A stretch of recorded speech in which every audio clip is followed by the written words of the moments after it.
Alors c'est très simple, les bébés qui ont un reflux, un RGO, sont des bébés qui régurgitent, c'est-à-dire que le lait ressort. Ce ne sont pas des vomissements, c'est juste une remontée passive de lait.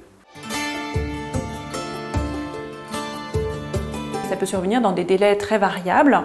La plupart du temps, c'est juste après l'alimentation.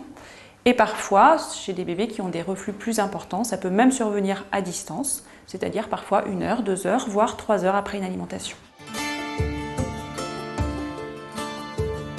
La plupart du temps, c'est très simple, il n'y a pas de cause physique, c'est simplement une immaturité de la jonction entre l'œsophage et l'estomac qui entraîne ces remontées, ces régurgitations. Donc ça n'est pas lié à une malformation. Ça n'a pas de conséquences du tout, sauf les conséquences visibles par les parents, c'est-à-dire qu'il y a des remontées de lait et le bébé va attacher son pyjama, ses vêtements, parce que le lait ressort. Mais la plupart du temps, le bébé n'en souffre absolument pas et donc il ne faut rien en faire. Et puis de temps en temps, les reflux sont assez marqués, plus importants, plus fréquents.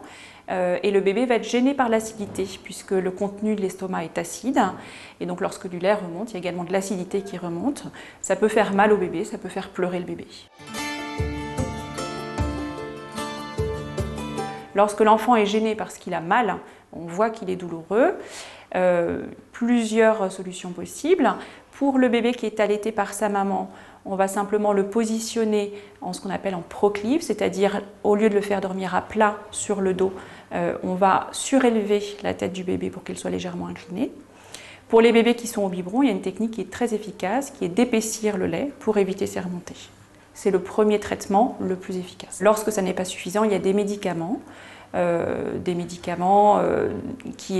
qui vont permettre de diminuer ces régurgitations, mais qui ne sont pas complètement efficaces. Et finalement, les mesures les plus simples sont souvent les plus efficaces, c'est-à-dire l'installation sur un plan plutôt incliné et l'épaississement des repas, c'est ce qui va être le plus efficace. Ce reflux va finir par passer de lui-même, dans la très grande majorité des cas. En tout cas, il va finir par ne plus être embêtant pour l'enfant. La plupart du temps, chez les enfants, alors soit les enfants présentent un reflux très modéré et puis ça va au fil des semaines petit à petit s'estomper, soit le reflux est plus important et ce reflux va être amené à diminuer lorsque l'enfant va avoir une alimentation plus solide, c'est-à-dire au moment de la diversification alimentaire, donc vers l'âge de 4-5 mois.